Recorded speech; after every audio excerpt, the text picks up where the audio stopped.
Fala galera, beleza? Marques falando com vocês. E aí, como é que vocês estão, pessoal? Hoje eu vou falar um pouco sobre o conceito de programação orientada a objeto, que é uma programação orientada a objeto. Eu sei que isso é uma dúvida de várias pessoas, principalmente quem está começando agora. Era uma dúvida que eu tinha também quando eu estava cursando a faculdade, de entender essa estrutura de uma programação ser orientada a objeto, tá? Então antes de continuar, já vai deixando o seu like, se inscrevendo no canal se você não for inscrito. O conceito de programação orientada a objeto surgiu a partir de 1960. Nessa época já havia uma certa preocupação não apenas com a qualidade dos softwares que eram desenvolvidos, mas também com o tempo de desenvolvimento dos sistemas, que começava a ser bastante longo. Os programas que surgiam naquela época eram muito rústicos, e a indústria de hardware estava bem à frente da indústria de softwares. Os programas tinham que ser escritos para um computador específico. Não existia essa, por exemplo, de você criar um programa e esse poder ser executado em qualquer computador. E isso tornava a evolução dos softwares bastante lenta. Com o passar do tempo, as linguagens de programação surgindo foram evoluindo, saíram da linguagem de baixo nível e aos poucos foram entrando para linguagens de alto nível.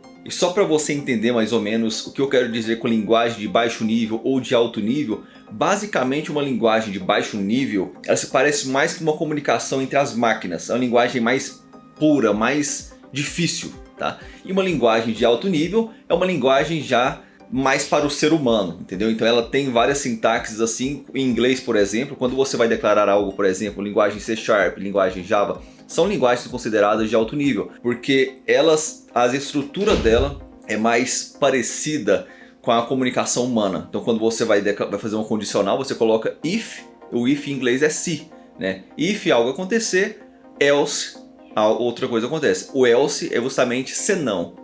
Então se você pegar a estrutura da linguagem de programação, você vai ver que tem várias palavras em inglês lá, e isso facilita bastante a programação, né, do programador. Então quanto mais a linguagem for de baixo nível, mais código será, mais difícil será também a programação. A programação orientada a objeto surgiu como uma maneira de reduzir a complexidade no desenvolvimento de softwares, além de aumentar a sua produtividade. Mas qual é a definição de programação orientada a objeto? A programação orientada a objeto é um paradigma, ou seja, é um modelo de programação baseado no conceito de objetos, que podem conter dados na forma de atributos e métodos. Esse modelo de programação é muito utilizado em linguagens de programação atuais, como por exemplo Java, PHP, C#, Python, C++, entre outras. Nesse processo de programação são criadas coleções de objetos com estruturas e comportamentos próprios. Esses objetos interagem entre si e executam as ações solicitadas. O objetivo é basicamente a unificação de dados e processos e o agrupamento e reutilização de códigos. A programação orientada a objetos é fundamentada em 4 estruturas mestres: classes, objetos, atributos e métodos. Eu vou falar sobre cada uma delas aqui com vocês. E eu sei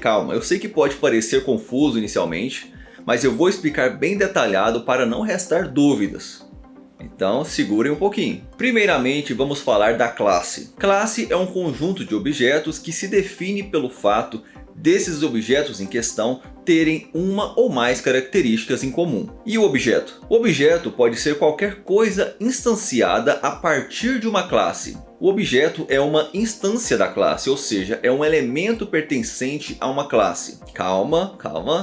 Fica comigo aqui que daqui a pouco eu vou te dar um exemplo que não vai restar dúvidas. Vamos falar sobre os atributos aqui rapidinho. De forma simples, e como o próprio nome diz, atributos é um conjunto de características específicas de um determinado objeto. Então você está vendo que está tudo interligado. Classe, objeto, atributo e, para finalizar, o método. O método é a característica que permite alterar a funcionalidade de cada atributo. É por meio dos métodos que se é possível modificar os atributos de um determinado objeto. Para você entender, vamos trazer isso para o nosso mundo. Por exemplo, podemos dizer que a espécie de seres humanos é uma classe. Nessa classe, possui objetos. O objeto nada mais é que uma instância de uma classe. Seu comportamento e estado serão definidos pela classe. E um exemplo aqui no nosso contexto é, por exemplo, Marcos, Elisa, Tobias.